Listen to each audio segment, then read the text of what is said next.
Alright, hello guys. I want to show you a really quick thing in case you ever need to edit your textures differently, or like you go to existing material and you have 8 billion materials and nothing's actually being used. I've literally just been putting all of your assignments into a single Maya file, so it's bringing in all the materials. Anywho, so you can get rid of all those materials really easily if you're not going to use them again. If you go up here to this little blue circle icon, this is the Hypershade window. You can also go to Windows Rendering Editor is Hypershade. But you'll see it just brings up this little tab guy here, and it'll show me all of the textures that I have in my scene. Literally the only one that I'm actually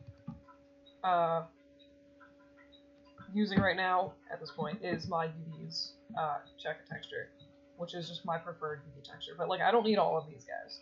So you can get rid of them really easily if you just go to Edit, Delete Unused Nodes. It'll go through your whole scene, and basically, if one of these materials isn't assigned to a specific object, it'll just get rid of it.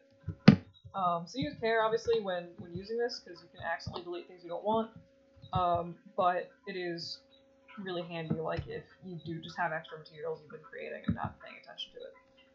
So now if I go into my Assign Existing Materials thing, you can see I only have UVs in Lambert 1.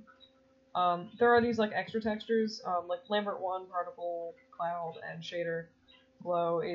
These will always be here. It's never going to get rid of these. They're like default things that Maya uses for stuff. So don't worry about that. Anywho, so if you're in your Hypershade, if you click on any of these textures, you can see that you can edit the properties over here the same as you would in the attribute editor.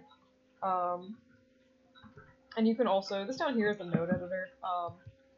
I'm not going to touch on this like super in depth. I'll show you guys a little bit about this later, but I'll just like really quick throw a bump map in here. One thing it is helpful for is, I mentioned there's that little node, like if you ever need to get back to your bump depth. Originally I've been like, yeah, like go in, click into your like bump mapping, and then you have to like click back through this little arrow to get to bump depth. If you open it in the node editor, you can see here that you can visually see this bump to node. If you just click on that, it'll allow you to adjust the bump depth. And you can see it's updating here on this little teapot.